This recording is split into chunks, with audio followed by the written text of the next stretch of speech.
Vou dar um tempinho, né? Claro, porque tem aquela lentidão básica do ao vivo. Pior que eu sempre acho que minha luz está horrível nessa, nesse ambiente, mas a lâmpada aqui é uma do lado de lá, outra do lado de cá. Olha o Stefano chegando. Bem-vindo à Bahia. Boa tarde a todas, todos e todes. Estamos continuando, começando, na verdade, né, mais um dia. E hoje eu tenho o imenso prazer de receber uma amiga pessoal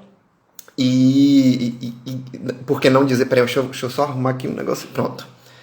Uma amiga pessoal e por que não dizer, né, uma das grandes profissionais que eu conheço na área de quadrinhos. E aí quando o evento do Bahia Gibicon me convidou para participar como palestrante e a organização me solicitou se eu poderia fazer participação em algumas dessas falas, dessas lives, eu fiquei muito contente, né, de participar junto com a Isabelle Félix. E sem mais delongas, vou chamar ela.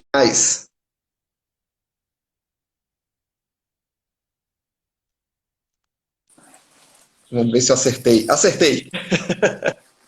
E aí, Sábio, tudo bem? Tudo beleza? Que bom lhe ver no meio dessa pandemia. Nossa, nem falo. Boa tarde, pessoal, tudo bem aí com vocês? Estamos chegando aí, cada vez entrando mais gente aí para o nosso bate-papo de hoje. É, tá chegando devagarzinho.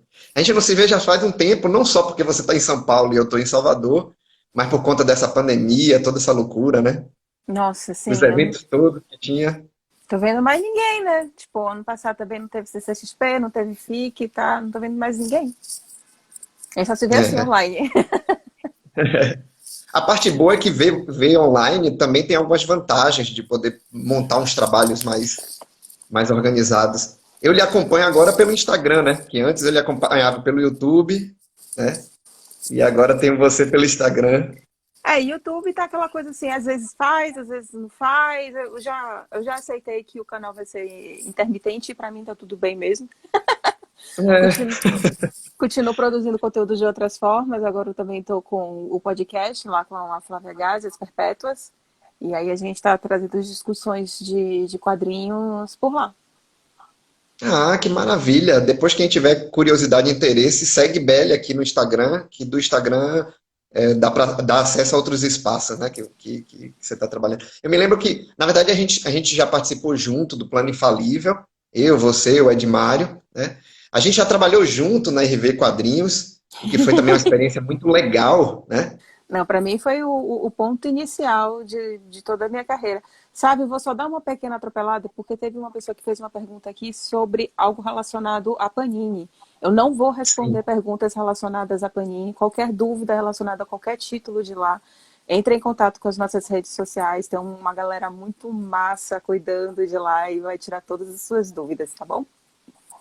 Maravilha. E você falando agora de Panini, eu lembrei que você já trabalhou, você já esteve no Omelete, ou está, não sei, acho que no Omelete você já esteve. Eu já Universo escrevi HQ.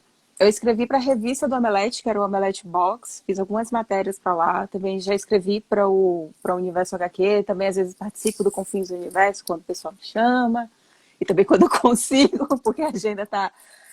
A gente termina trabalhando mais durante a pandemia, né? A gente fica em casa, a gente faz o quê? A gente trabalha. Né? Não sei como é Mas, que é aí. mas você está como tradutora também. Eu me lembro da Valiante, da Jambô, agora você está em outra, não. A Social Comics também, né? Você estava na plataforma. Eu passei, acho que foi um ano e meio, se não me engano, não lembro muito bem ao certo, no Social Comics, e também traduzi muito material da Jambô, da Valiant. No Social eu meio que traduzia tudo e na Jambô eu traduzia as coisas da Valiant mesmo. Inclusive hoje, depois, é por isso que eu já tô até meio corrida, né? Hoje às 4 horas eu vou ter uma outra live para falar sobre um dos títulos da Valiant que é feito e sobre a questão da outros tipos de corpos que existem nos super-heróis, além daquele padrão que a gente tanto conhece. Sim. Eu tô fugindo do padrão agora com a série The Boys que eu não tinha assistido ainda, tô assistindo agora. Nossa, eu tô para Totalmente assistir. atrasado. Também tô super atrasada, não tô pegando nem. Tô assistindo agora Mandalorian. Depois eu ainda vou ver o Watchmen, que eu ainda não vi. Aí tem também The Boys para assistir. Eu também tô super assim. Ah, pronto. Quando assistir, me fale. The Boys e Watchmen eu já assisti, gostei bastante das duas. Legal. E Mandalorian, eu tô apaixonadinho em Mandalorian, não posso nem, nem questionar nada. Beli, Hum, primeiro, obrigado pelo aceite em nome da organização do evento. E que bom que é comigo que você está falando, que eu estou fazendo com você essa live. Me diz uma coisa. hum. Vamos começar. Sua Bom, experiência com quadrinho. Você falou aí da RV, mas sua experiência foi até anterior da RV, né? Como leitor e tudo. uhum. Né? Sim, Como é que foi essa sua experiência? o meu foi bem diferente do que a gente vê, eu acho que no público normal, um público padrão, não é nem normal, né? Um público padrão que muitas vezes a gente bota como que a gente vê que quem mais lê quadrinhos geralmente são os meninos. E os meninos geralmente eles começam lendo Marvel e DC. Lá em casa, meu pai não comprava Marvel e DC, eu não sei exatamente por quê. Não acredito que tenha sido por uma questão de machismo nem nada, mas acho que por gosto pessoal dele mesmo. Então ele gostava de ler Turma da Mônica, também porque Turma da Mônica é realmente algo voltado para o público infantil. E ele gostava muito de ler Disney.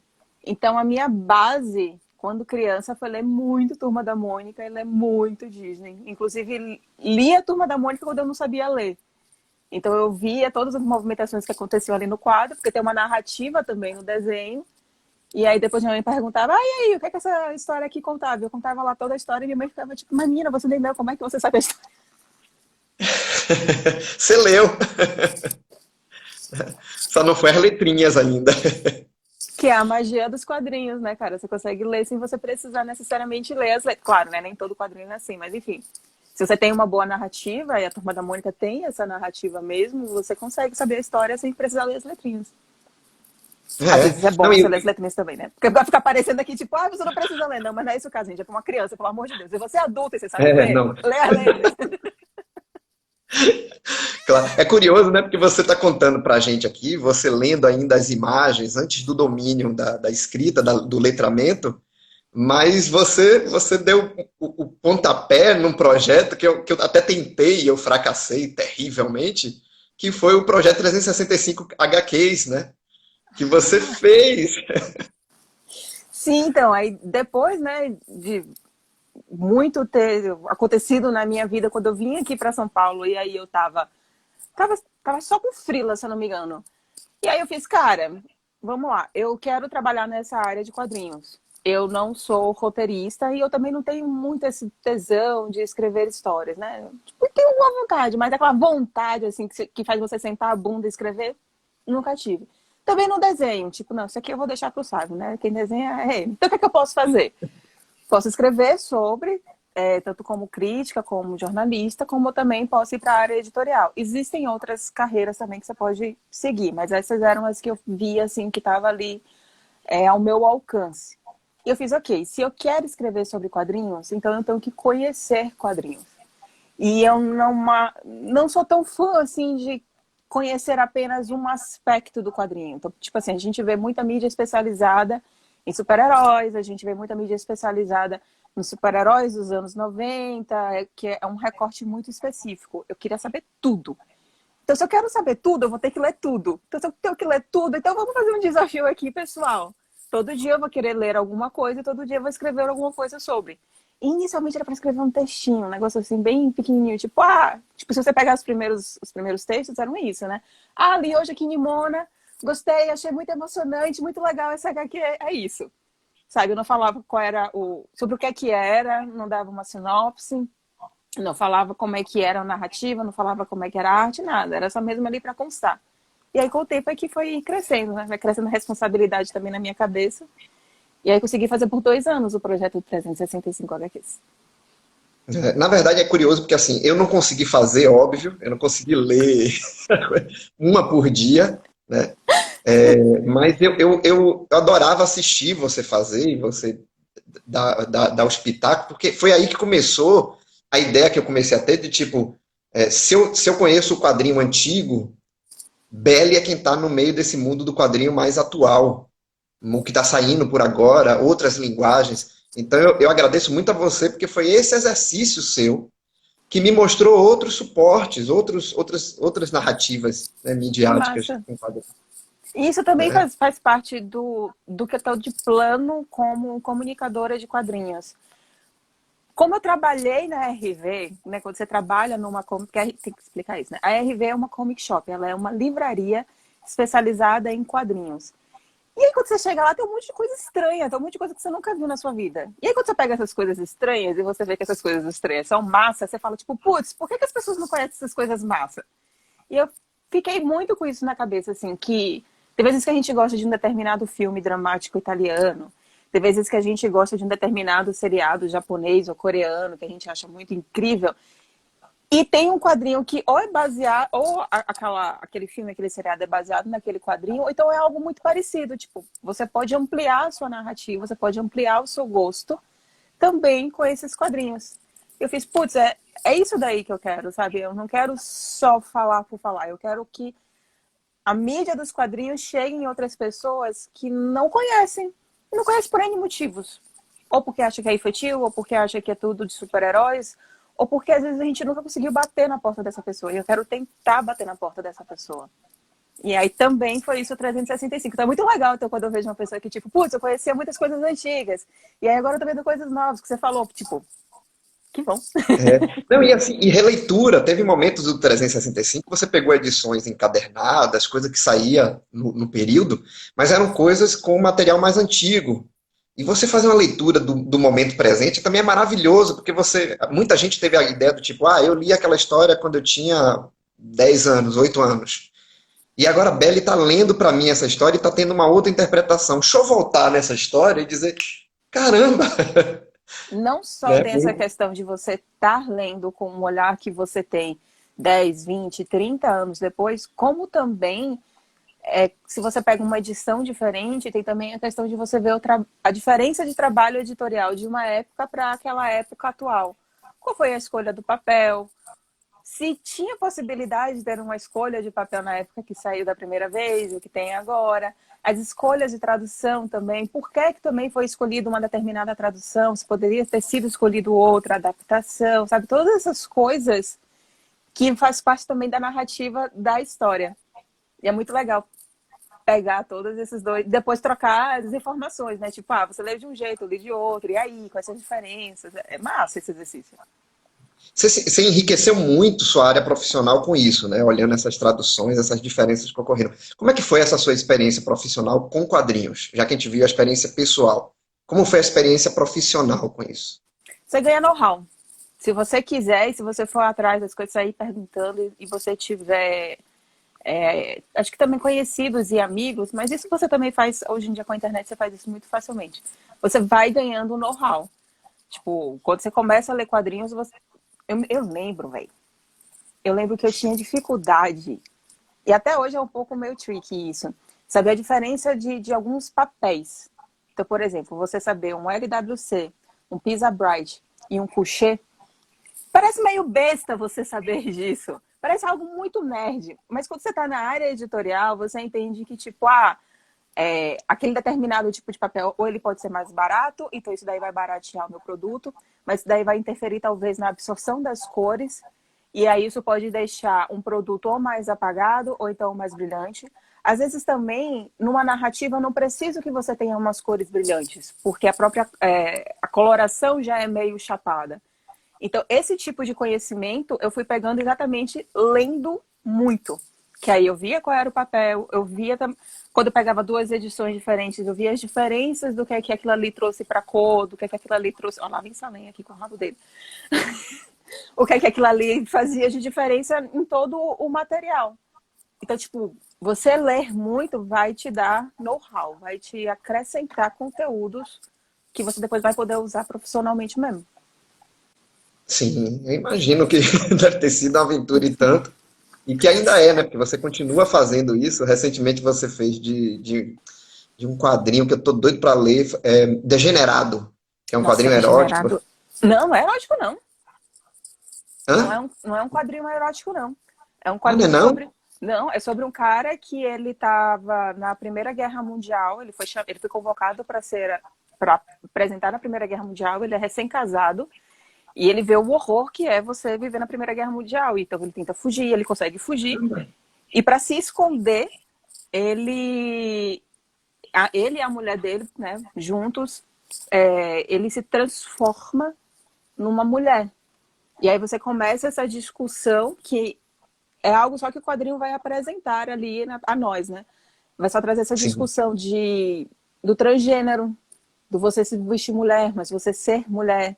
Mas ainda assim, você ainda ser um cara horrível, porque ele era um cara horrível, sabe? Então traz todas essas nuances, ele apresenta ali para você, e em momento algum ele vai bater um determinado martelo do que é certo e do que é errado. E só da gente começar a ter essa discussão e ele apresentar tantas ferramentas incríveis para você ter essa discussão, é incrível. Tem um Perpétua sobre isso, e tem também o vídeo meu lá no YouTube, recomendo os dois. Foi a última coisa que eu vi no Instagram. Eu li assim, eu fiz, opa, gostei dessa capa aqui do Degenerado, que era uma pintura, uma coisa mais bem feitinha, e fiquei muito curioso e disse, vou colar nisso. Você falou aí de traduções, e você é tradutora. Eu até tive já o seu serviço como tradutora algumas vezes, né? Como é que é esse trabalho com tradução de história em quadrinho? Porque eu fico imaginando assim, a gente vê os espaços dos balões, a linguagem que é usada para algumas falas, o coloquial, essa coisa toda. E eu acho que deve ser ainda mais difícil traduzir um quadrinho do que traduzir um livro técnico, um livro teórico, né? Porque no quadrinho você vai ter que colocar aquele discurso em voz, não é simplesmente traduzir as palavras que estão ali. E aí, como é que é a sua experiência com essa tradução? Então, hoje eu já consigo entender que não é só o tradutor que faz tudo. Porque, assim, também existem muitas linhas de tradução aqui no Brasil, e ainda é uma área que precisa ainda crescer e precisa ainda, tipo, talvez, precisa crescer, precisa meio que amadurecer mesmo. E existem muitas escolas. Então, por exemplo, existem aqueles que acreditam que quando você está sendo um tradutor, você está colocando ali, quer queira ou que não, é a sua interpretação que você está colocando ali. Só que quando você traduz, você ainda vai passar por um outro adaptador. O ideal é que quando você traduz, você está ali puxando do texto e traduzindo para a sua língua. Um adaptador vai colocar aquilo ali de uma forma que pareça, não seja um texto duro, porque muitas vezes quando você pega do inglês e para o português, fica um texto assim muito, muito duro, fica estranho, parece que uma pessoa está falando aquilo ali, não tá, as coisas não estão se encaixando. E depois vai vir o trabalho do editor e do revisor. O revisor vai ver se está tudo bonitinho, está tudo certinho. Alguns revisores ainda dão alguns toques também de adaptação. E o editor vai ver se aquilo ali tudo está coeso, se todas as falas, se toda a história ela está coesa. Então, tipo assim, o tradutor é o primeiro, mas também não é o que vai dar, talvez, assim, um rumo. Só que muitas vezes o tradutor ele pode fazer um trabalho massa, e eu tentava sempre ser o mais fiel possível àquilo que o autor está falando. Então eu não gosto, por exemplo, quando eu estava traduzindo, de vir a criar alguma outra ideia, de colocar alguma outra informação que não estava ali no texto. Óbvio, às vezes é muito difícil você pegar e traduzir tudo do inglês para o português pela questão que você falou do tamanho do espaço do balão. Hoje, em 2021, a gente tem a sorte de poder mexer no tamanho do balão. Porque quando a gente recebe um arquivo, a gente recebe em layers do Photoshop. Então, vai ter o layer da arte, vai ter o layer do balão, e aí você consegue mexer ali no tamanho. Antigamente já vinha chapado, então aí é que às vezes você cortava muita informação. Então, são só uns quadrinhos mais antigos que ainda são feitos assim. Mas os novos, aí você pode pensar sobre isso, se você está escrevendo demais, qual é a escolha da palavra para caber naquele balão. Então é um exercício, eu encaro meio que como um exercício de respeito ao autor, de você conseguir transpor nas suas palavras, da melhor forma possível, aquilo que o autor estava querendo dizer. Eu acho muito bonito, acho muito divertido, e você descobre umas coisas insanas. Tipo, ontem eu estava descobrindo que existe uma cidade no México que se chama Truth and Dare. Não, Truth or Consequences. E aí eu fiquei tipo assim, como assim existe uma cidade de verdade ou consequências no México? Como assim nunca ninguém traduziu? E tipo, não existe tradução, é Truth or Consequences. O nome de uma cidade no Novo México. Era maravilhoso quando eu descobri isso na época de tradução. Hoje em dia, como eu não traduzo mais, eu tô só como editora, não tenho mais essas desventuras, mas tipo, é massa. E aí, como é que tá sendo esse trabalho de editora agora? Eu tô achando legal aqui que o Henrique Gades, ele tá falando um negócio, né? Sidão que geralmente fala muito disso, do trabalho de adaptador, de colocar a voz de cada personagem. E é verdade. A oficina que eu fiz do Sidão, de editoração, Ele perpassa por todas essas áreas, né? É um cara que tem muito tempo de, de, de vida, de conhecimento profissional, então ele termina também manjando de bastante dessas áreas. E isso é real também, assim.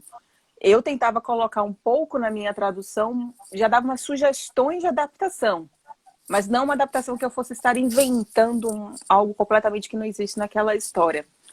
E tem que ter também esse respeito de tipo, é uma criança que está falando, aquela criança vai falar umas palavras difíceis. É um cara, é um político. Aquele político ali, ele tem uma história de vida de que ele passou por vários colégios privados, bibibi, bababó. Então ele vai falar de uma forma mais rebuscada, sabe? Todas essas coisas. É um exercício também divertido quando você está fazendo a tradução. Quebra a cabeça, às vezes, assim. Você tem que ser melhor amigo do dicionário.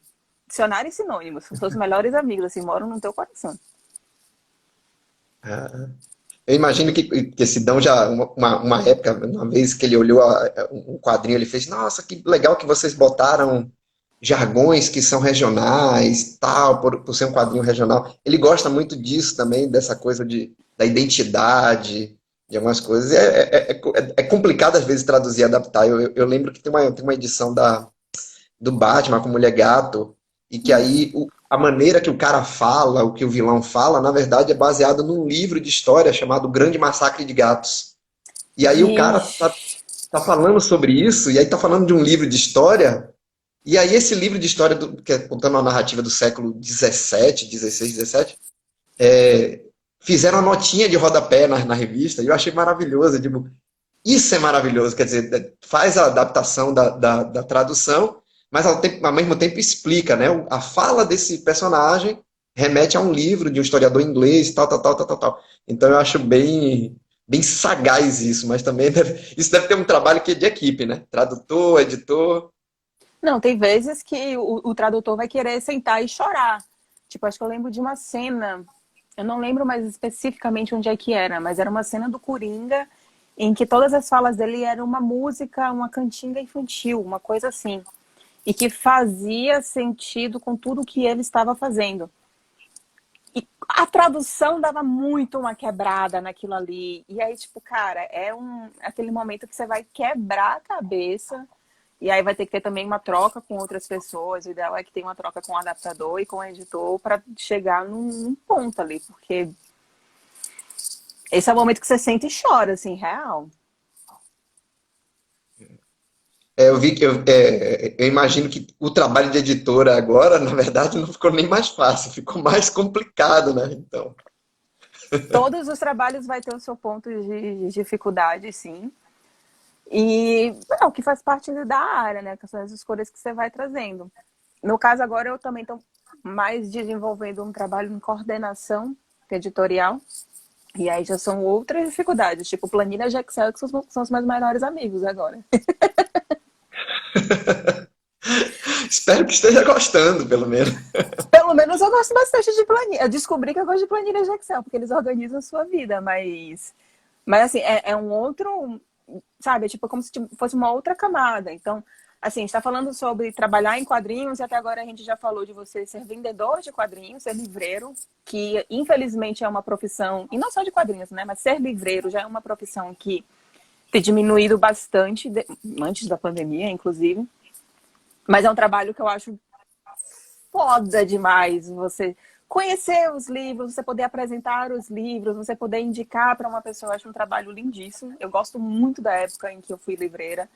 A gente já está falando aqui de tradução, a gente está falando aqui de adaptação, a gente está falando aqui de edição, e edição tem várias camadas, né? Não tem só a edição do livro, mas também tem uma edição como coordenador, tem um editor geral. E daqui a 5 minutos meu Instagram vai me trair e ele vai fechar e aí depois eu volto, tá? Tá.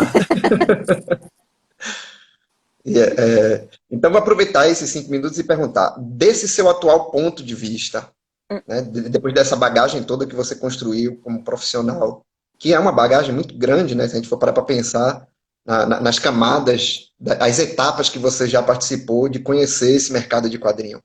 Como é que você vê esse mercado hoje? Ainda mais no meio dessa pandemia, né? Então, tudo ficou bem tudo isso a gente ainda está descobrindo bastante como é que está indo o mercado, porque até um tempo atrás eu via que esse mercado ele estava em aquecimento, ele estava em franca expansão. Não é tipo assim, o melhor período de quadrinhos que existiu no Brasil, porque sei lá, a gente teve os anos 80 também, que foi incrível. Sabe, várias décadas a gente teve momentos que nasceram, que surgiram pessoas geniais nos quadrinhos nacionais. Porém, a gente estava reesquentando o nosso mercado, descobrindo os quadrinistas nacionais de uns 10 anos para cá. Que a gente teve aquecimento de eventos como FIC, como a CCXP, e estava tendo proliferação de eventos no Brasil inteiro. A gente tinha evento de quadrinhos na Bahia, coisa que a gente não tinha tanto antes. Sabe, no Nordeste estava tendo, no Norte estava tendo mais eventos, e os quadrinistas estavam fazendo seus quadrinhos, fazendo suas produções, e aí também teve a ajuda do crowdfunding, estavam botando seus quadrinhos nas malas, independente da dificuldade de transporte, mas estavam fazendo isso, e estavam viajando o Brasil para vender os seus produtos. Então, estava crescendo, a gente estava tendo uma proliferação gigantesca de profissionais. Os profissionais, eles poderiam até não viver de fazer quadrinhos, mas existia também esse aspecto na vida deles de criação. Com o fim com a pandemia e com o sumiço dos eventos, a gente está tendo que se reinventar, né? Tanto o profissional que está fazendo o quadrinho, como profissional que está ali também editando esses quadrinhos nacionais e tudo mais. E eu acho que a gente está nesse momento de descoberta. Porque, por exemplo, tem muita gente também que está apostando no quadrinho digital, né? Que você vê muita gente fazendo tirinhas e contando histórias ali no Tapas, que é uma plataforma de quadrinho digital. Então, a gente tá no meio desse processo.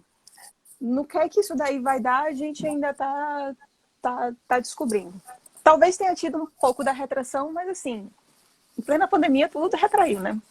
O cara que vendia abobrinha, sabe, diminuiu a venda dele. O cara que vendia algodão também, sabe, tudo foi afetado.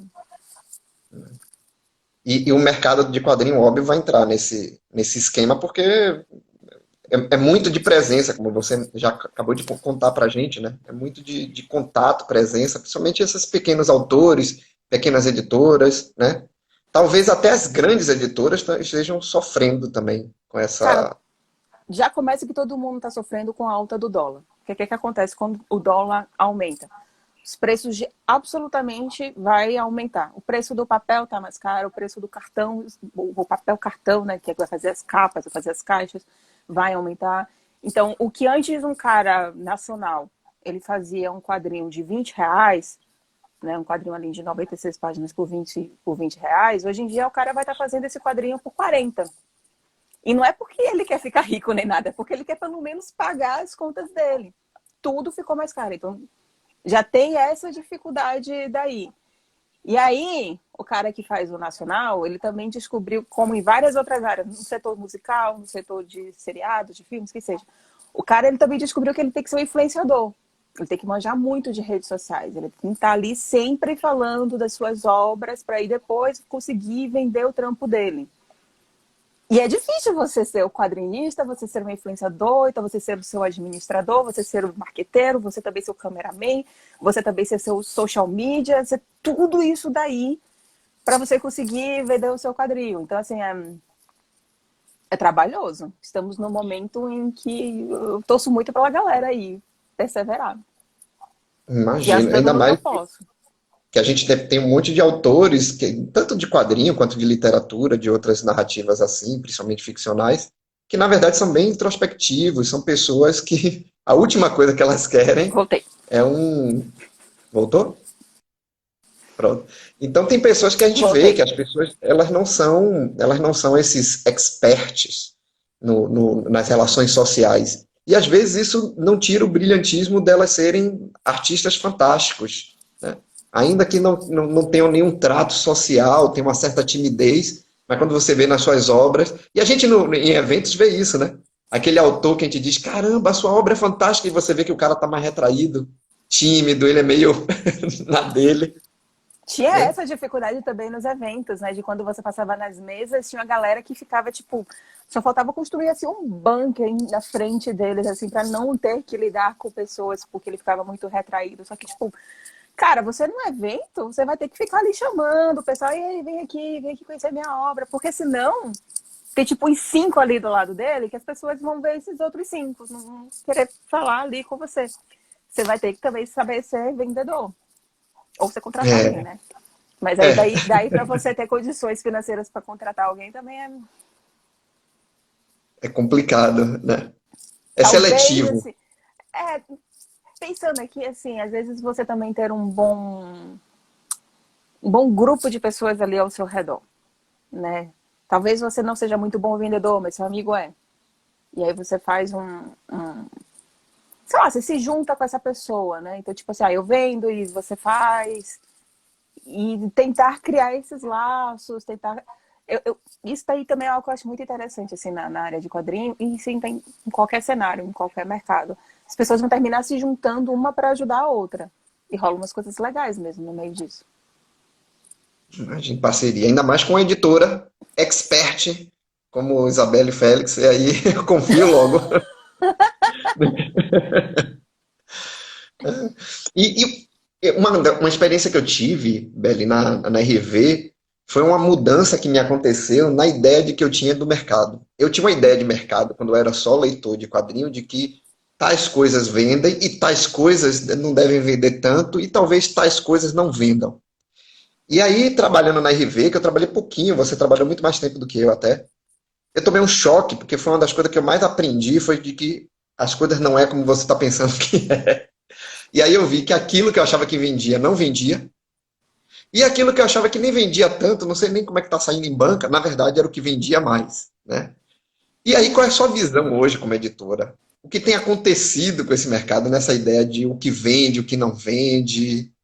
O que é que você pode me dizer, nos dizer sobre isso? Cara, depende do que é que você quer. Tipo assim, a sua meta é você quer que venda 10 milhões de edições? Acho que, sei lá, se duvidar, um Harry Potter da vida deve vender 10 milhões de edições no mês. Não sei, tô chutando aqui. Para você, se você vender 200 edições, tá bom para você? Sabe, acho que é meio uma questão também de você saber o que é que você quer vender, em quem você quer chegar e como você quer chegar também nessas pessoas. Não sei, assim, tem também a questão de, tipo, existem determinados. A gente pode sempre usar o caso do Pipoca e Nanquim, né? Que os caras, tudo que eles fazem tá indo super bem, porque as pessoas confiam na curadoria deles. Então tem também a questão do curador, que isso aí também tá em todas as áreas, não só em quadrinhos. Se uma pessoa que as pessoas respeitam profissionalmente está indicando aquilo ali também vai bem. Tem, obviamente, os títulos que simplesmente, tipo um Harry Potter da vida, que sempre irá performar bem mercadologicamente. Sei, essa minha visão, eu entendo que eu ainda estou aprendendo também. Porque apesar de ter que ser uma visão editorial, de você saber como apresentar um produto, também é bastante da área de comercial, que é mais uma opção aí de trabalho para quem quiser entrar na área de quadrinhos, que eu também tenho curiosidade de aprender mais, né? Tanto comercial como no marketing. Só curiosidade mesmo, eu gosto mesmo da parte editorial, tá? Eu imagino. Na verdade, acho que o caminho que você fez foi para ela, né? Você fez o trajeto que você fez de aprendizado. Não que desague, porque a gente não pode dar um encerramento, né?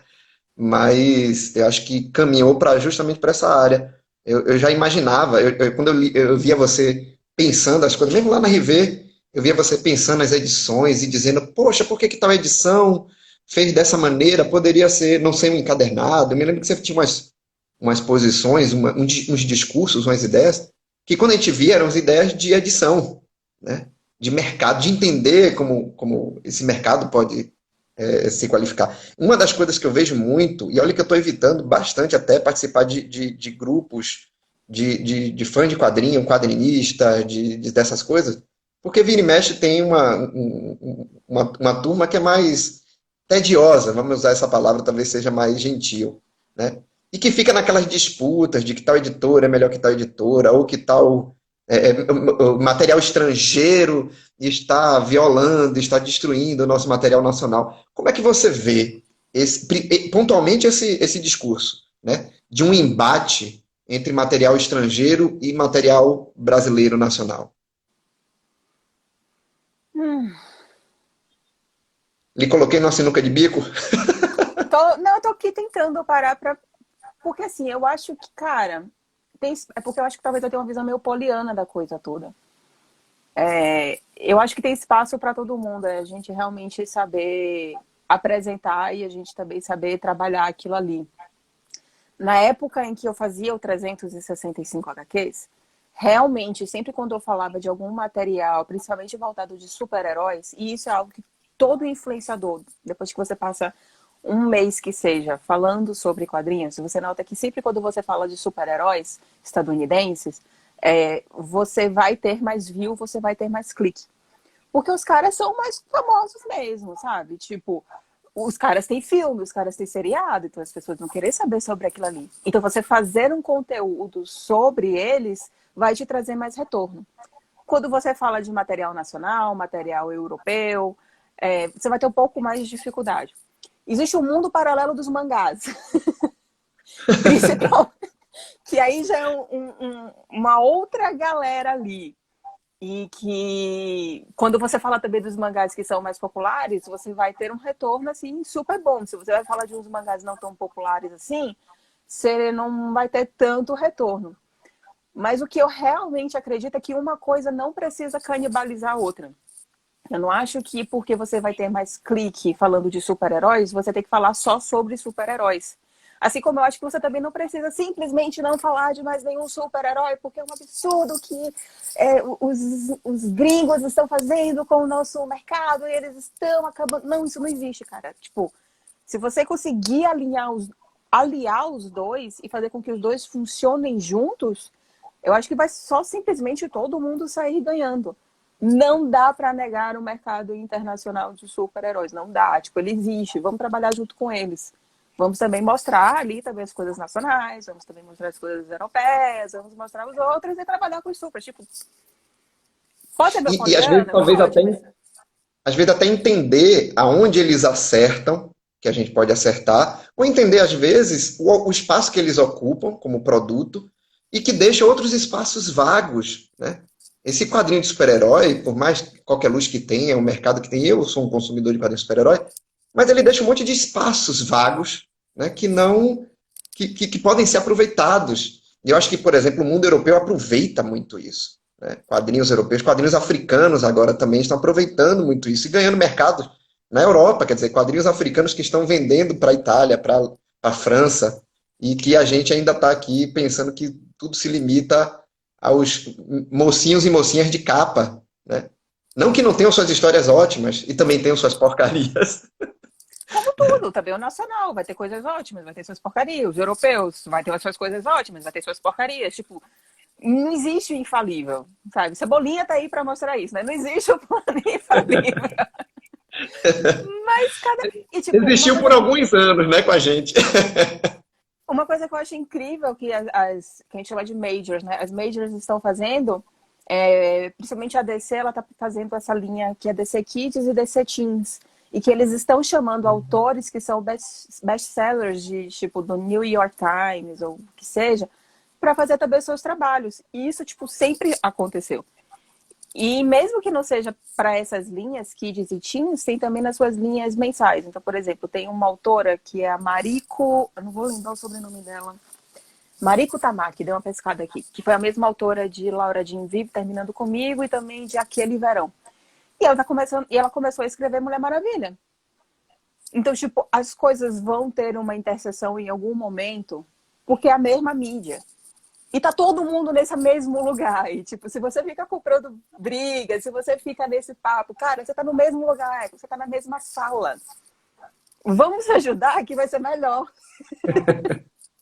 Pois é. A gente pode então dizer assim, porque eu pensei bem na seguinte, né, que é diversidade é o nome do público atual? Sempre foi. Sempre, tipo, você que estuda aí feminismo, vai. Nos anos 70, nos quadrinhos independentes dos Estados Unidos, era 50-50%. Mulher lia, mulher lia pra caralho o quadrinho dos anos 70. Por que elas pararam de ler? Talvez tenha sido uma escolha comercial que existiu naquela época, de você focar as histórias numa coisa só. Mas, tipo, também é comercialmente conhecido e sabido que quando você ter uma personagem feminina na capa, aquilo ali vai atrair mais público feminino. Então, assim, diversidade meio que sempre existiu. Também existiu sempre uma tentativa meio de apagamento por algum motivo que, tipo, não sei o que é que passa na cabeça das pessoas. Mas acho que agora tá tendo novamente essa consolidação, que, tipo, todo mundo quer ler quadrinho. No final das contas, tipo, novamente, a gente vai pegar o exemplo do mercado francês, franco-belga, que ele é muito mais solidificado do que o nosso mercado aqui. E eu amo esse mercado, eu gostaria que o nosso chegasse a esse ponto. Existe diversidade de material ao ponto de que você tem um jornal que sai de 3 em 3 meses, que conta as histórias principais por meio de quadrinhos, que é o que a gente chama de quadrinho jornalístico. Que tem muita gente que faz isso aqui no Brasil e que faz de uma forma incrível. E lá existe edição que é só disso. Então, tipo, sempre existiu, sempre vai existir isso daí. É uma questão da gente, novamente, todo mundo se junta, galera, vamos fazer esse mercado aqui crescer, o mercado cresce. E aí, hoje você tem, com essa sua experiência, com a bagagem toda que você construiu, hoje você consegue ver, então, essa diversidade como uma grande possibilidade dentro do mercado. E tem isso, você tem visto o pessoal também perceber isso, que eu digo assim, o pessoal que está produzindo quadrinhos, né, autores brasileiros, autoras brasileiras, eles estão percebendo isso também? Eu acho que sim, eu acho que a gente teve esse movimento já tem uns 10 anos, mais ou menos, né, por aí, 5, 10 anos. Começou internacionalmente, começou com eu acho que as grandes editoras, elas querendo bancar suas personagens, as personagens mulheres, os personagens negros, e trazendo essa diversidade, e que teve uma crítica negativa vindo de determinado público, mas depois de alguns anos a gente viu que esses personagens se consolidaram. Tipo, a Kamala Khan. Quando ela surgiu, muita gente... Tem uma galerinha ali que torceu o nariz, mas tipo, a história é super boa. Kamala Khan tá aí até hoje, as pessoas adoram. O Miles Morales também, tipo, não, meu Homem-Aranha, ele vai ser sempre o Peter Parker, aquele bro branco. Mas o Homem-Aranha e Peter Parker não vai deixar de existir, ele ainda existe. Mas existe também o Miles Morales, que aí vai ser o Homem-Aranha daquele outro bro e tá tudo certo. Tipo, e todo mundo tem o seu Homem-Aranha e todo mundo tem essas histórias super divertidas. Aqui no Brasil a gente começou também esse movimento de, tipo, um incentivo de várias meninas incentivarem outras meninas a fazerem. E hoje em dia a gente tem autoras que já estão mais consolidadas, que a gente pensa, vamos pensar sobre quadrinistas. E aí você não pensa só nos caras, você pensa também nas meninas ali que estão já há algum tempo e que, tipo, nossa, eu sei que a Luca Fage, quando faz um quadrinho, é tipo...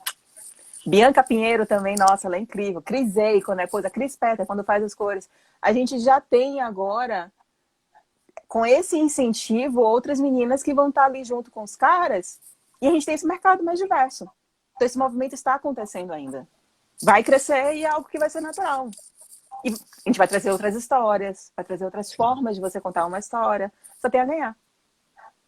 Não, e são trabalhos fantásticos. E isso eu vejo muito que a turma saiu daquela coisa. É porque uma coisa que eu sempre tive crítica com sou eu falando, eu tive crítica com alguns quadrinhos nacionais, era quando o quadrinho do cara, e geralmente era do cara, eu vou chamar o cara, porque era geralmente do cara, ele fazia aquela coisa do tipo assim, nossa, eu estou com, sei lá, 35, 40 anos, e eu estou fazendo meus quadrinhos que ninguém compra. E aí quando você vai ver o quadrinho do cara, é um quadrinho de memória. Ele está fazendo um quadrinho do que ele lia quando ele tinha 15 anos, quando ele tinha 10 anos.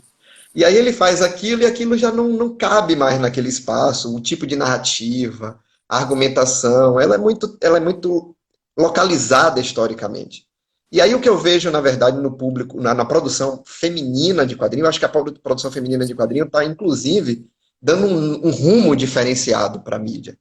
Essa produção feminina não tem essa memória da mesma maneira, tem uma memória muito mais conectada com outras coisas, a ponto de que são narrativas mais complexas, em certo ponto, mais interessantes. E quando eu digo complexa, não é ultra elaborada, às vezes de forma até narrativa bem simples, mas que você diz, poxa, que sacada que fez nesse trabalho, né? As mulheres que estão trabalhando com quadrinho de terror, é um negócio fantástico, que você diz assim, garotos, larguem o terror não que não seja bom o terror dos anos 70, 80, mas larga um pouquinho aquele terror e pensa esse terror aqui, sabe? Ou Aqui tem coisa então, boa. o que eu também posso dizer para esse cara é que, tipo, às vezes o cara, ele sabe contar uma boa história, às vezes o cara tem uma boa ideia e às vezes ele só precisa de ajuda de uma segunda pessoa. E aí vem novamente o trabalho do editor de quadrinhos, de chegar, sentar e conversar aquela história com essa pessoa. Às vezes você conversando com uma outra pessoa que não seja seus amigos, né, uma pessoa, um profissional que está ali para te ajudar a crescer a sua história, pode fazer a sua história crescer mesmo. Não precisa também, às Sim, vezes, só largar, às vezes também só o. Assim, largar assim, você saber só atualizar e falar outras histórias e outras. Sabe? Tipo, eu também sou super a favor disso, mas às vezes você ter um editor que é um profissional para isso vai te ajudar também. deixa eu dar uma olhadinha aqui, porque parece que tem uma pergunta, tem uma interrogaçãozinha. Eu vou clicar, eu sou muito atrapalhado com esse negócio, mas tem. Eu não É, sei se eu clico e aparece na tela, mas tem alguém que diz assim: Bela, é. você sabe por. Bela, Lismane. Bela, você sabe por que a revista Chico Bento, moço, foi cancelada? Gente, perguntas da Panini no É, perfil da Panini, eu não respondo em perfil pessoal. pois é, não tem nem.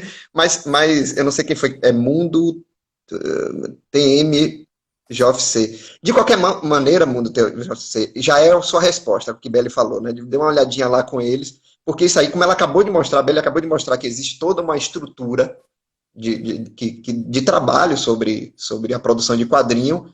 Então, Belly é só de uma parte dessa estrutura, não é de tudo. Então, vai dar uma chegada na Panini lá e ver isso. Né? Eu, inclusive, na verdade, nem fiz nenhuma das perguntas para você, Isabelle, vinculada às editoras, porque é justamente isso, porque não é o interesse aqui seria a ideia do que você foi convidada, que é de o que é trabalhar com histórias em quadrinho, porque eu acho que uma das coisas que muita gente até deve estar nessa live ou assistir a live depois gravada, é aquele questionamento que um monte de gente tem de que adoraria participar desse universo, e aí, ou não consegue porque não está fazendo um estudo direitinho, que eu acho que tem que estudar um pouco.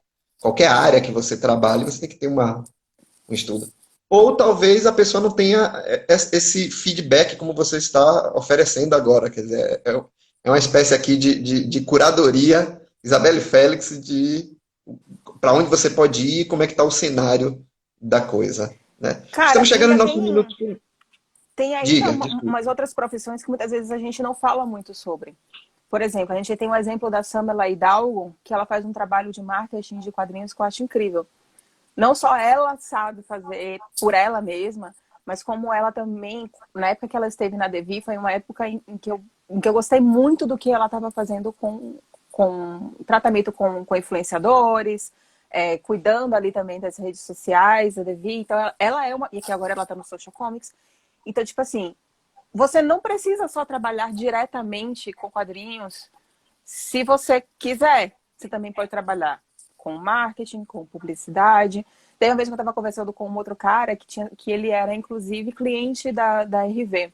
E ele disse que ele queria trabalhar com quadrinhos, ele só não sabia exatamente o que ele poderia fazer. E aí eu comecei com o básico, falando, olha, geralmente quando a gente vai trabalhar com quadrinhos, a gente sempre começa fazendo resenhas, falando sobre redes sociais, é tipo um pontapé.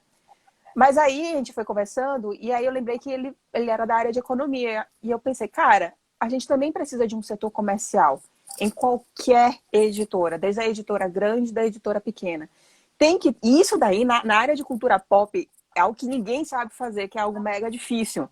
Porque você tem que gostar disso. Você tem que gostar de você ser aquela pessoa que vai ser a ponte que vai vender para as marcas.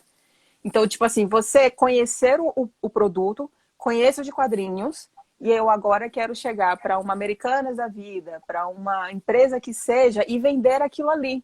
Para você estar nos lugares, para você conseguir ter patrocínio, para você conseguir ter algum espaço. Essa área de comercial também existe. E às vezes acho que poucas pessoas sabem. Porque, tipo, eu não tenho saco para ser essa pessoa. Mas tem gente que tem, você pode ser. Às O vezes não é nem saco, é flamengo, habilidade também, né? Habilidade com matemática, com contas, com valores. e um conhecimento técnico sobre aquilo ali. Eu tenho zero conhecimento técnico. Eu não fiz formação para aquilo ali, sabe? E a gente também precisa desse profissional. Então, existem. Em que você pensar numa empresa, existe essa opção na área de quadrinhos. Hoje são empresas, ainda que sejam empresas, algumas delas pequenas, elas precisam desse trabalho de equipe, né? Não é só Exatamente. pensar o desenhista, o roteirista e o cara que vai vender. Porque se for só esses três, a gente volta para os quadrinhos lá nos Estados Unidos da década de 20 e a gente vai ver um monte de editora que, mesmo nos anos 20, faliu. E aí a gente vai para a história do Syndicate e tudo mais, que, enfim, é a história que a gente tem nas histórias de quadrinhos. É, pois é. Ô, Beli, já estamos no nosso tempo. Eu vi que o Ranieri falou aqui que ele estudou com o Luiz G e que curte e que tem interesse de trabalhar com quadrinho. Ô, Ranieri, eu espero que esse bate-papo nosso aqui tenha lhe dado pelo menos uma luz de dizer assim, opa, tem alguma coisa que eu posso fazer onde eu posso me inserir É nessa isso coisa aí. toda.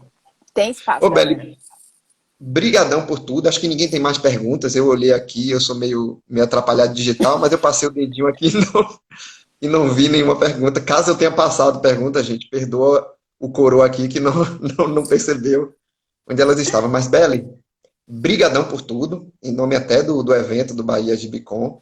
Né? Fico muito feliz de poder papear com você mesmo digitalmente. Oi, Meu seu Deus do telefone céu. tá... Chegou aqui Atende, atende, Deixa eu atende. ir Eu lá, espero um rapidinho. pouquinho. Isabelle Félix, vocês podem seguir ela aqui no Instagram, né? Como eu falei, ela está em alguns espaços, eu não tenho certeza, mas eu acho que ela está no Universo HQ ainda. Há textos dela muito bons também no Garotas Geeks, né? E no próprio perfil aqui do Instagram dela, aparece as leituras que ela fez de quadrinhos durante o processo de 365 HQs, que é muito bom, que vale Eu tô muito a aqui. pena. Mas foi Oi? engraçado que a Você gente chegou num horário que eu realmente preciso ir. É. Bem, então vou me despedir de você. Brigadão por tudo. As Eu que pessoas podem lhe agradeço pelo seguir no Instagram. convite. Isso, eu tô aqui no Instagram, no arroba @bellyfelix, underline, Belly com 2 L's. Também tô no Twitter, no arroba bellyfelix. Pronto, então as pessoas encontram você. Beli, bom trabalho. Bom Obrigada, dia para obrigada pelo você. convite. Muito sucesso ao evento, que a gente tenha mais. Beijo. Vamos ter. Beijão. Tchau. Deixa eu ver como sai agora. Aqui. Até mais.